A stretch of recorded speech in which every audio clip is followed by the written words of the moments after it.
96. There's only a few verses in it. And again, we'll be referencing the forelock, and then I'm going to refresh or remind us why that frontal lobe and that forelock is so important. We'll review the we will review the 5 subcortical units of the frontal lobe. So what I'd like to do is I'd like to start with the Quran, and we'll start with chapter 65, verse 2 and 3. Actually, this was when we talk about focus and that frontal eye field in particular, it's really important to remember why. And I could almost cry. One of my daughters sent me a verse today, sent it to our group chat, the children and I, and it was this one.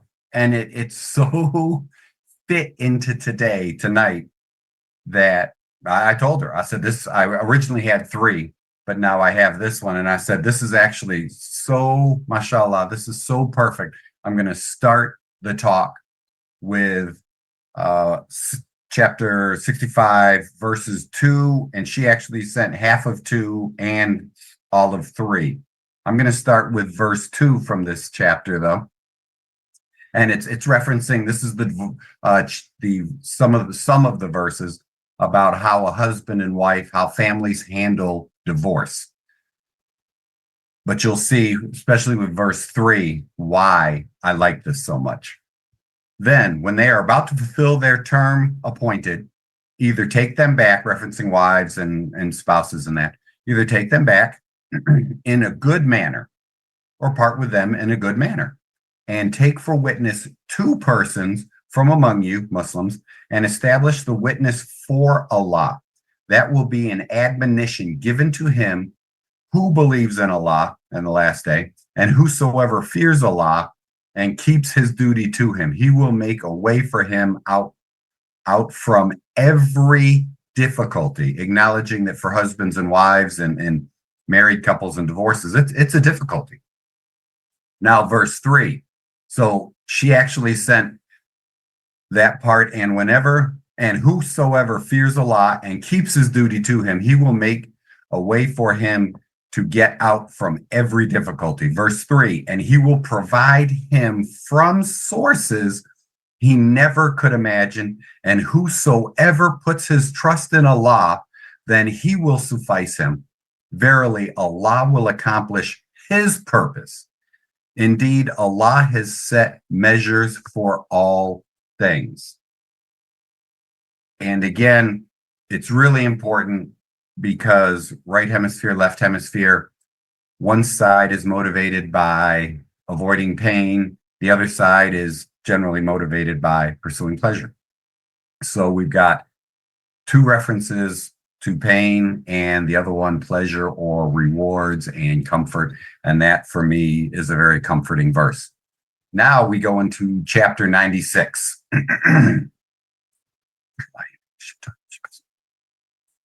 Iqra, read in the name of your Lord, who has created all that exists. He has created man from a clot, a piece of thick coagulated blood. Read, and your Lord is most generous, who has taught the writing by pen. The first person to write was the prophet Enoch or Idris, who has taught writing by the pen. He taught man that which he knew not. Nay, verily, man does transgress all bounds, because he considers himself self-sufficient. Surely unto your Lord is the return. Have you, O Muhammad sallallahu alaihi wasallam, seen him, Abu Jahl, who prevents a slave, Muhammad sallallahu alaihi wasallam, when he prays? Tell me if he, Muhammad sallallahu alaihi wasallam, is on the guidance of Allah or enjoins piety. Tell me if he, the disbeliever, denies the truth and turns away. Knows he not that Allah does see what he does? Nay, if he, Abu Jahl, the disbeliever, ceases not, we will catch him by the forelock, a lying, sinning forelock. Then let him call upon his council of helpers. We will call the guards of hell to deal with him. Nay, O Muhammad sallallahu alaihi wasallam, do not obey him, fall prostrate and draw near to Allah. Now we move into our warnings, our fear stimulation, if you will. Then we turn to chapter 66, verse 6, and this has been one of the ones that has always stuck with me. O you who believe, ward off from yourselves and your families a fire whose fuel is men and stones, over which are appointed angels, stern and severe, who disobey not from executing the commands they receive from Allah, but do that which they are commanded. And then finally,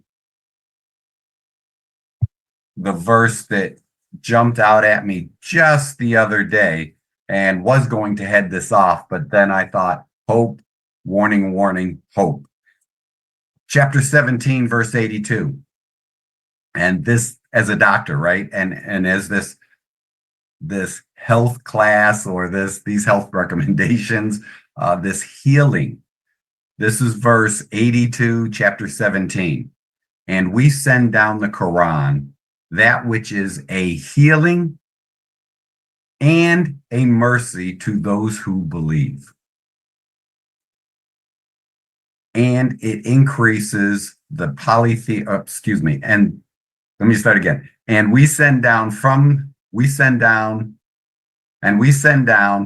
Quran that which is a healing and a mercy to those who believe in Islamic monotheism and act on it. And it increases the non-believers in nothing but loss. So this, for me, this is a beautiful description, and there's now becoming so much research and science about reading it, listening to it in Arabic, the rhythmicity of it to stimulate brain function, to ramp us down, stimulating the parasympathetic, the vagus nerve, and parasympathetic, the calming system, that's rest and digest, the healing system. Beautiful in the sense that it says that which is a healing and a mercy, or in other translations, a healing and a blessing. I love this verse. And that's how we're going to start today. Because what I'd like to do is I'd like to review the forelock, which can be both a benefit or a curse, because if it comes in another verse, Allah tells us that he has every living creature by their forelock. So it literally can't be, as some translators would say, the hair, the forelock hair. Because if the Quran says every living creature, there are plenty of hairless animals, or hairless men, and in my case, hairless men, that have no forelock hair to grab hold of. But Allah has a hold of my forelock. So, and a lying, sinning forelock, of course, hair doesn't lie. People that use fake hair or something may be lying, but the idea is it can't just reference a hairline, because the Quran is clear on every living creature. Allah has us by our forelock, okay? And again, now this leads us right into a refresher of why that is so important. And this frontal lobe and the 5 subcortical regions in the frontal lobe are so hugely important in terms of human beings, taking care of ourselves, taking care of society, preventing you and your families from a fire whose fuel is mankind and stones. So how hot is that? That even stones are fuel, right? But the Quran is a healing and a blessing for the people who believe in it. So now, let's get into the 5 subcortical regions. The first one I'd like to talk about is, of course, I'll remind you, is the motor, premotor, and supplemental motor areas. Hugely important when we think about sins or even being healthy. Our motor areas. Think about what that means. We are literally moving to health, or moving to good deeds, or we're moving away from health if we're not using our motor areas. If the only thing you use your motor area for is to get to work, do work, and then come home back to your recliner and to the remote control for your TV, you're not using it correctly. And of course, for the believers out there, if you're moving towards sins and not away from sins, then of course you're not using it correctly. So the motor unit is hugely important, and that is going to influence another area, your frontal eye field. Your frontal eye field is huge. And what are we told as believers again? What are we told? We're told to read Quran. We're told to memorize Quran. We're told to study the Sunnah of the Prophet ﷺ, study the tafsir. Literally, what you pay attention to, what you look at all the time is what you are training your brain to understand is what's important. And that's going to influence another area, your dorsolateral prefrontal cortex. That is really important. That's probably what we would say is your executive function, meaning thought processes, planning, initiating good behaviors, hopefully, inhibiting bad behaviors. A great example is for people think of ticks is different ticks as being maybe a left-sided issue, when actually, if the right side is active, it inhibits those unwanted actions. So rather than dealing with the left-sided tick movement or the excessive motor activity, you'd want to stimulate a right-sided dorsolateral prefrontal cortex, right-sided motor area. So that's how the two hemispheres work together in dealing with that. And then if you move it to actual thought processes and good and bad actions, benefiting society on the right, just taking from society, excessive left, a lot of cases. We see that in our reelected white guy. That always reminds me of the joke that one of my mentors uses. On the left, there's nothing right. And that definitely applies to our reelected white guy. So you've got the motor unit, or the motor, supplemental, and accessory, the premotor, the motor, premotor, and supplemental motor areas, which are going to carry you towards your good deed, which are going to carry you into your exercise, which are going to commit the actions that your frontal eye field, what you're paying attention to, and your dorsolateral prefrontal cortex, okay, that's what we're going to do, sends it back, and your motor centers take you to it.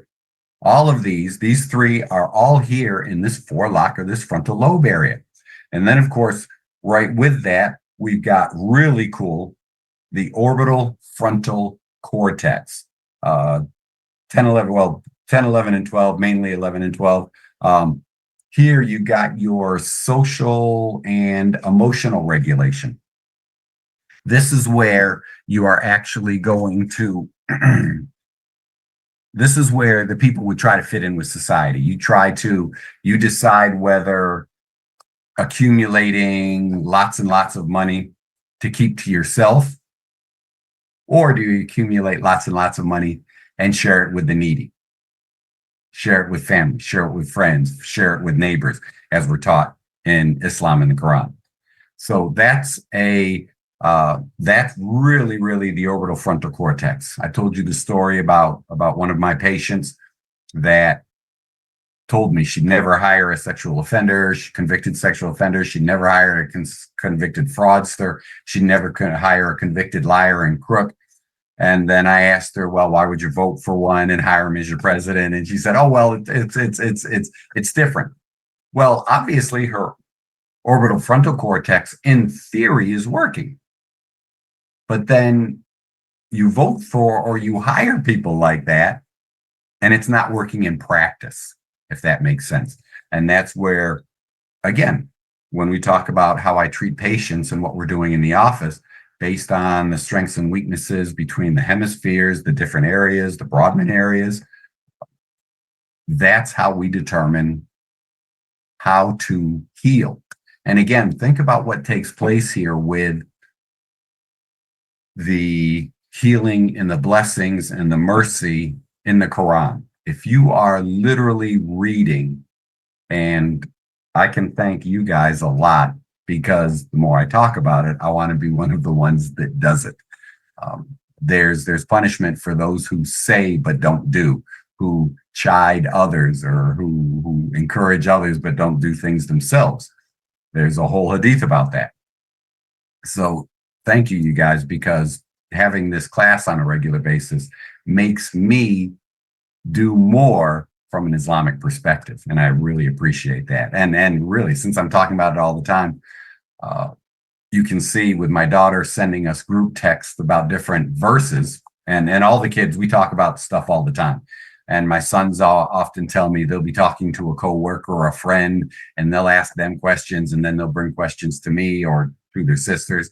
And we're always sharing this stuff because the same thing I'm sharing with you, I share with them. And how do you say, if anyone were to ask you, what does Dr. McBride really consider important? I think everyone out there could clearly say the brain and our religion. I mean, that's almost all I talk about, or I relate everything back into that. And it's really nice because the more you read the Quran, the more you realize it applies to every day, right? And then the fifth area, hugely important, hugely important. Right behind all of that, especially right behind your orbital frontal cortex, right behind there is what we call your anterior cingulate cortex. That is your motivation. That is, you can train it to be stronger. Plenty of research, all kinds of research out there. The more things that you find difficult that you do anyway strengthens and actually can strengthens because you're using more. So, and it'll make more connections and it'll have more of an influence. The stronger that is, the more motivated you are to do your stuff. Like I said, with a reelected white guy and his compatriots, these guys, you can tell what they're motivated to do. It's for me, I see all this stuff about sharing military secrets with family and friends and group chats and people all over the place accidentally. And none of them, there's no punishment there because they're all on the same page with mutual flattery. And that all that mutual, oh, you could never do anything wrong talk. You got to remember, true friends will point out shortcomings. Don't need to do it all the time. You should always do it politely. But the idea is you can see what they're motivated to do. And in this case, you can see the gross corruption of a left hemispheric dominance. Now, plenty of people have strong left hemispheres. One of my daughters, we always laugh and joke about that. But that's the one she gets things done. She's very protective of family and friends. She does so much for all of us to show her affection, her love, her support. But again, she's on the left side as compared to me who leans right.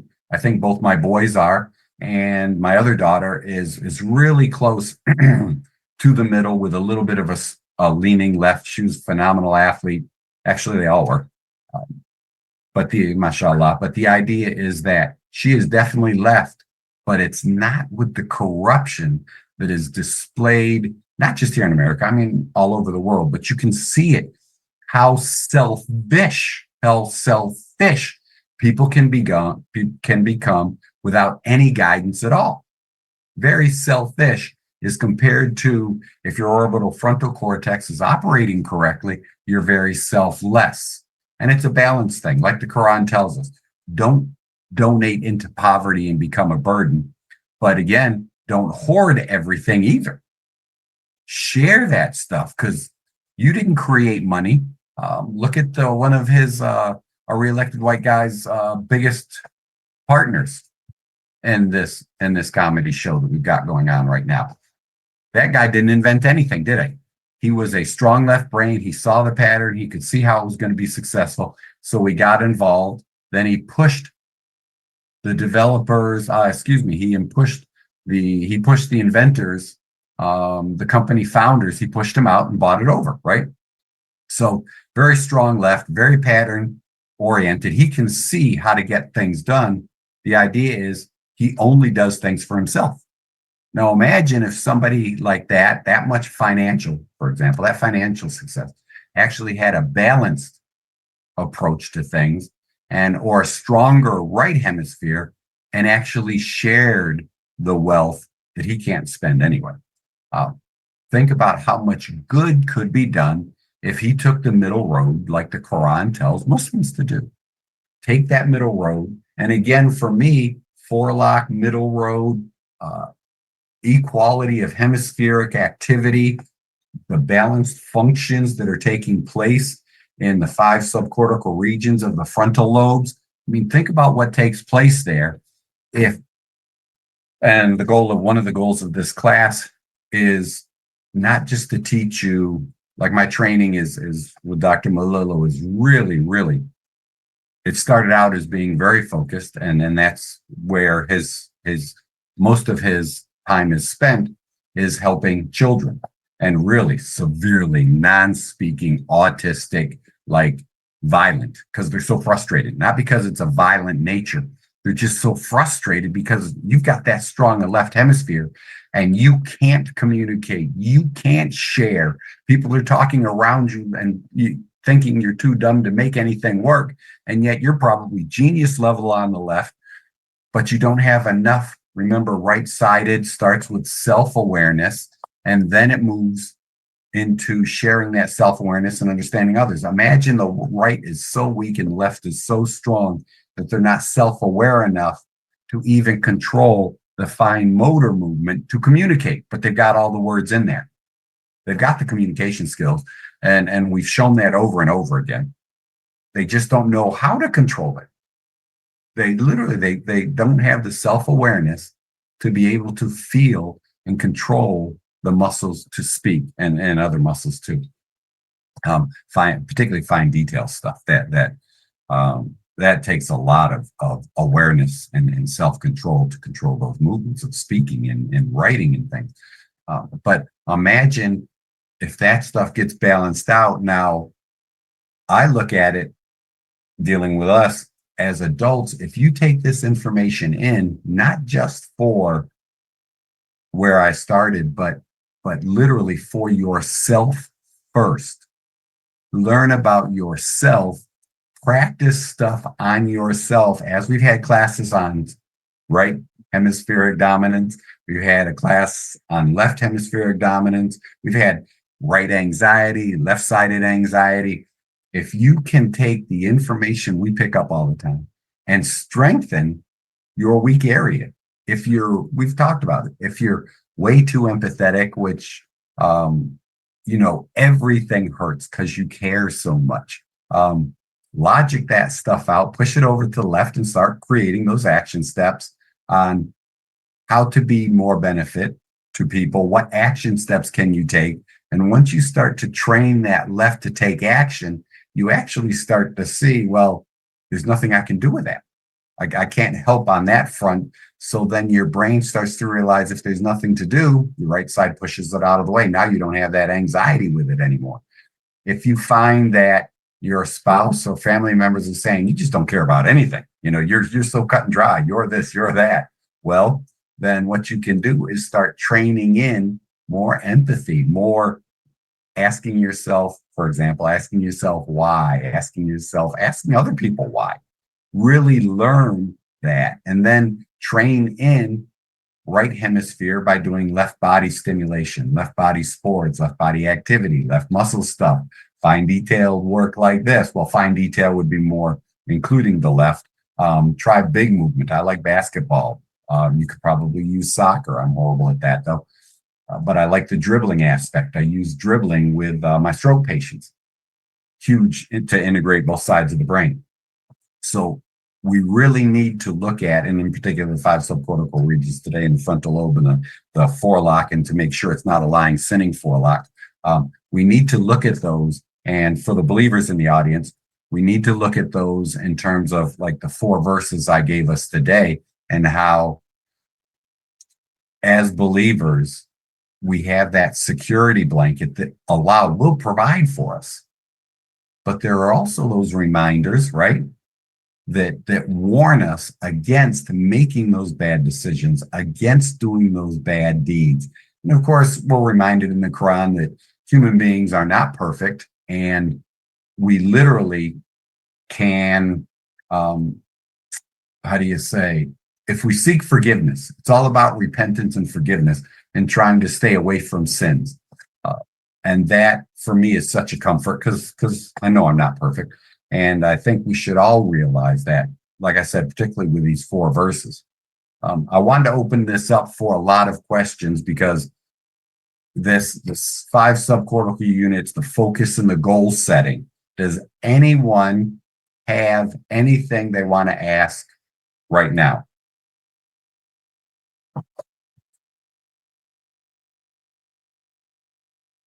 Nothing typed?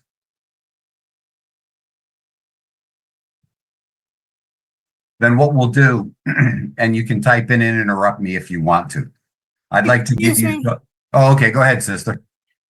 Excuse me. When you said you can interrupt me if you want to. Yeah. Thank you. What are some of the most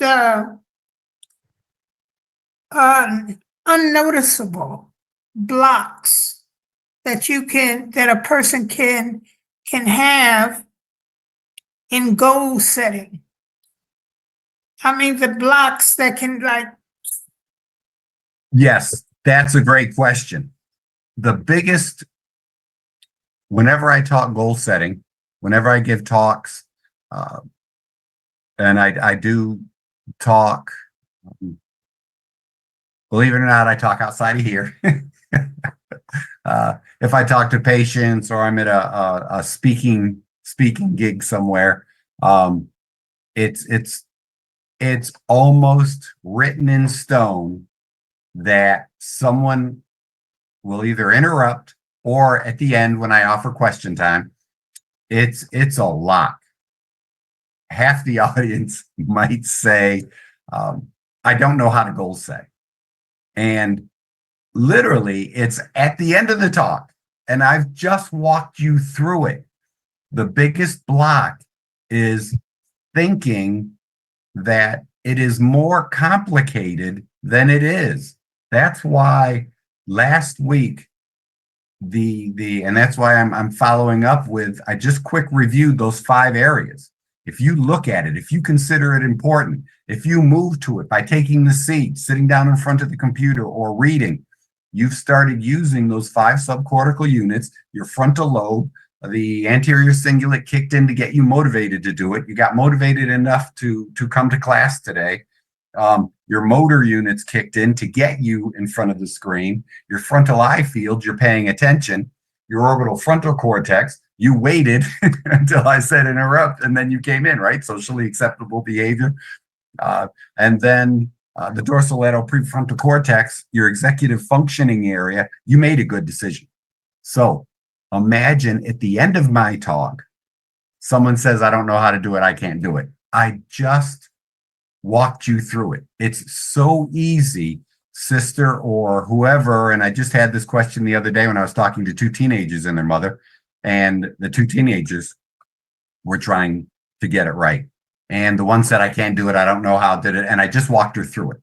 Literally, it's the hardest step is when the first thing you say to yourself, or in class, I can see it.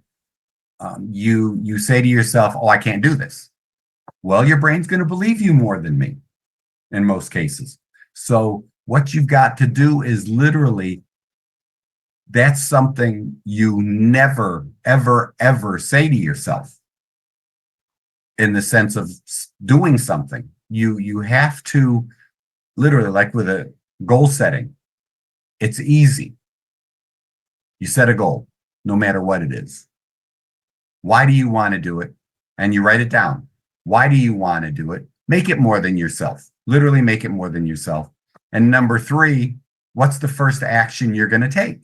All you have to do is say, I want to lose 50 pounds. And, oh, I can't do that. Well, don't say that because you can. You gained it, you can lose it. So what you're going to do is you're going to lose 50 pounds. Now what's your reason? Because I want to be there for my kids and my grandchildren. I want to set a better example in my case in the office. I want to set it for my kids. My mother and I, she's using the Versa Climber. She used the Versa Climber today. Then she took the dog out for a walk. She didn't feel like lifting weight, so I lifted by myself. You see what I'm saying? So she had a goal to exercise today. So that was the first thing she did. What is her purpose? To be healthy while she's still alive. She's going to go on a family trip with my daughters, and they're going up to visit my brother and his kids. You see what I'm saying? So that's her purpose. And then the action step, the first thing she did today after she made her coffee was jump on my Versa climber, my Maxi climber, whatever you know it as. Does that make sense? So when you think about it, most people, the biggest hindrance is the first thing they say to themselves. We're going to set goals today. Oh, I tried. I can't do that. Well, we're kind of all done then because it is easy. That's why last week I emphasized doing it every day. Make one goal, make 5 goals, organize whatever you know you have to do tomorrow. Today's Thursday again. What are we going to do tonight? The goal is to read Surat al-Kahf. What's the time frame? In my case, I jumped to the end. The purpose is to please Allah and to try to earn Jannah and set an example for my kids because they know what I'm going to be doing tonight before I go to bed, inshallah. And then the action step is to do it. I love listening to the Quran, like you all know, before I go to bed. So I could easily say, oh man, I'm tired. I did this today. I did that today. I typed. I'm working on the computer program. I wrote part of the book that's going to accompany it, blah, blah, blah. I exercised. I whatever. I'm going to go to bed early. I'm not going to do it. Then I oversleep and I got to rush and I don't do it before I go to work. And then I don't do it before I get to the masjid. And then it's not done at all, right? You get demotivated. This is the time when I would recommend the word never. Never say I can't do it unless it's the obnoxious stuff like jump from one edge of the Grand Canyon to the other. But when it comes to goal setting, the 50 pounds, for example, I want to lose 50 pounds. Okay, what's the purpose? Pretend it's just to be healthy and make it a little bit bigger for my kids or something, for my grandkids. I want a role model. I want to be there. Okay, get a big purpose and make it a gigantic purpose. So you've got a goal, 50 pounds. You've got, and I like 50 because it's an easy number. You've got a purpose. Do it for somebody more than yourself. And your action step, tomorrow, I'm going to eat a smaller breakfast. Tomorrow, you're not going to put cream in your coffee, or you're going to put less, whatever the case. But the idea is tomorrow, that's going to be my action step. Or tonight, I'm not going to eat snacks after this show. And my goal, my time frame is 50 pounds in 52 weeks. Now it's achievable, isn't it? So you can start out with, oh, I can't lose 50 pounds. But if our goal is by next Ramadan or next Hajj, a year from now, right? Then that's only a pound a week. And most of you know this is probably one of my favorite examples. The goal is 50 pounds. The purpose is for family stuff. The action step is I'm going to eat less breakfast. I'm not going to eat after this show tonight. I'm not going to eat after a certain time. I'm not going to eat these certain foods. There's 4 action steps right there. And then a time frame is a year from now. A year from now, pretend that like I said, if you knew you couldn't fail, what would you do? 50 pounds would be easy then because it's a pound a week. Some weeks you'll lose a little more. Some weeks you'll be stagnant. But the thing is, to answer your question, sister, is you don't start the conversation like so many people in the classes I teach, so many like the kids, the sister that said, oh, I can't set goals. We just talked about it. And it's easy if you do not start with, and the first thing she said when I stopped talking was, I can't do that. The second thing was, I don't know how. And I had just said GPA, time frame. So I got to tell you, sister, the biggest hang up is when someone starts with, I can't. Because the famous quote is, you can or you can't. They're both right. If you think you can, you can. If you think you can't, you can't. The biggest thing is never, ever, ever, like goal setting, never, ever, ever say you can't. The only failure comes when you quit. Failure is not a thing. Failure only happens if you quit, because imagine these professional athletes. They lose games. But I would never consider that a failure, because you go back to practice the next day. You should practice harder. You should figure out the whys. And your goal is to win the next one, to do better the next one, to train harder, practice better, whatever the case is, right? And then they show up for the next game and try again. So I got to tell you, I'm a big fan of failure only happens when you quit.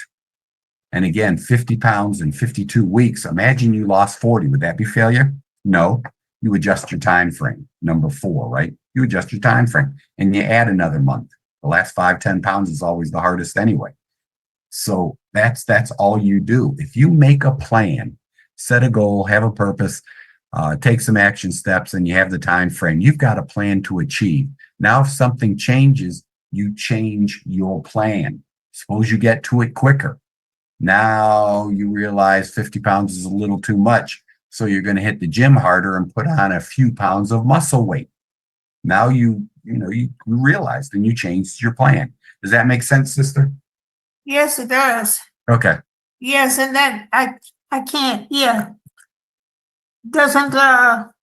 This is something a goal I've set, and I've been working on it for. Mm-hmm. I don't want to say, and then I meet people that say, when they see me, they say, "Did you ever finish? Did you ever finish that book?" Right. Yeah. Did you, sister? Let me ask, and if you want to, you can answer. Did you write in the book at all today? Not today. Okay. I thought about it all day. Having interruptions from other things. If you know you're going to be interrupted, go to bed earlier tonight and get up earlier tomorrow morning. I know it sounds easy. It's not. But No.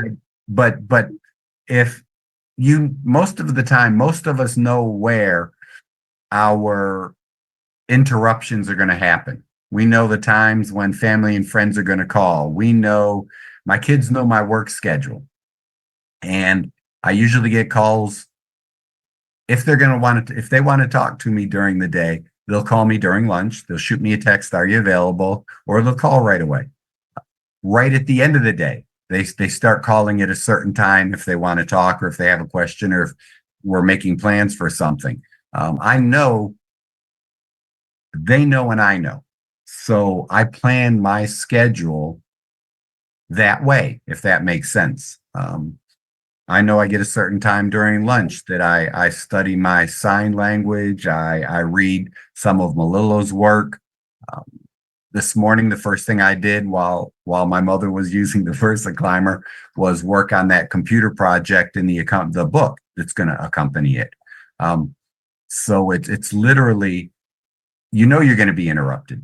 What you should do is be writing. The only recommendation I would make to you is, the minute you think about it, start doing it, and then be interrupted while you are doing it, if that makes sense. And the minute the interruption ends, start doing it again. Would that help at all?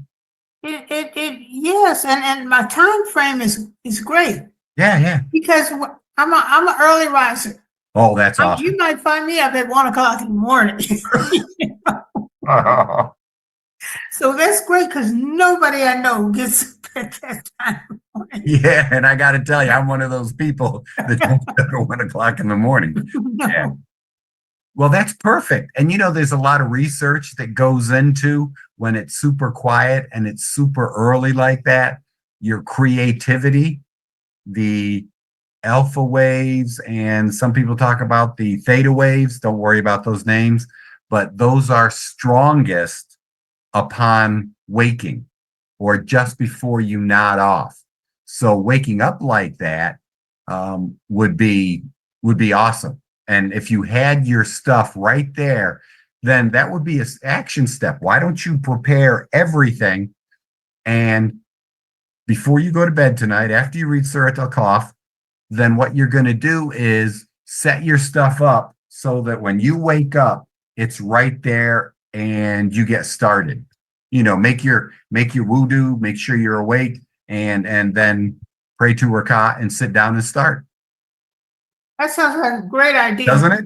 And you gave it to me. Because That's a lot your of times idea. I think when you said that, it made me think a lot of times I didn't just do it is because it wasn't there. It was exactly somewhere. Yes, that's I like I said, if I'm going to type in the morning, like today, everything was literally right here, and then I knew I was going to pull a few verses out of the Quran, and then I added one because of my daughter's text. What I did was my Quran was over here, the computer was ready.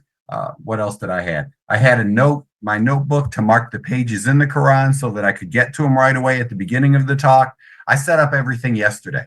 I literally set up everything yesterday. So last night, I was already in the groove, if that makes sense. So when I woke up this morning, I talked to one of my sons. My son, as he was getting ready for work, I talked to my mother, and then, well, I prayed first, obviously. I prayed, then I did all that.